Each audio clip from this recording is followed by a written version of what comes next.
চট্টগ্রামের ঐতিহ্যবাহী একখান বাজার যে হালদা নদীর পাশে রাঙ্গামাটি চট্টগ্রাম রাঙ্গামাটি রুটের হাঁটাদারিত অবস্থিত। এই বাজার গান সপ্তাহে 2 দিন মিলে শুক্রবার ও সোমবার হাজার হাজার মানুষ কিন্তু এই বিভিন্ন জায়গাতন এখন জানুয়ারি মাস দেখা যায় আলুর দাম কিন্তু একদম যে 60-70 টাকা ছিল এখন ওই 35 টাকা মাত্র।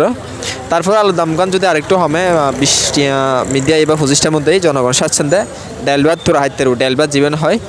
মাছ মাংস কিনি মাছ মাংস তো বহুত দাম এখন 200 টাকা 200-250 টাকা নিচে মাছ পাওয়া যায় ভালো মাছ। তেলাপিয়া মাছে গিয়ে 200 টাকা রুদ্দি 200-250 টাকা, পাঙ্গাসে গিয়ে 200 টাকা। যদি আলুর দাম কোন একটু হবে মানুষ ডাল ভাত তোরা হাইতের ডালের দাম আবার 100 টাকা রুদ্দি।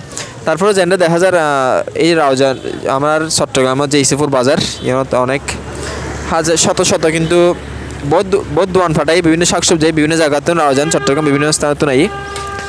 তো দামগার মোটামুটি ঠিক আছে, কাস্টমার আইয়ে আর শুক্রবার সোমবার এই সপ্তাহে 2 দিন বাজার বই মূলত দেখা যায়। এখন কিন্তু জমজমাট হাটবার চলে এখন যেহেতু জানুয়ারি মাস তাহলে অ্যাভেলেবেল তরহারি বাজার মূলত কাস্টমার কিনে সন্তুষ্ট। যদি আলুর দামগান যদি হত হয় একটু কমেন্টে জানাবেন।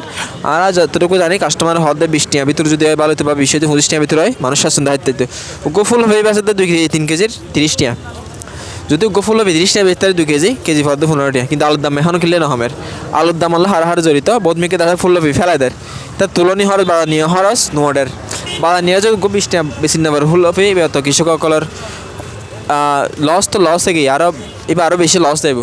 তো কি আলু ব্যাগগুলোর দাম হমিলে কিনলে আলুর দাম এর জন্য হমের জনগণ হাসে প্রশ্ন থাকি যদি উত্তর জানা একটু কমেন্টে জানাবেন। ধন্যবাদ।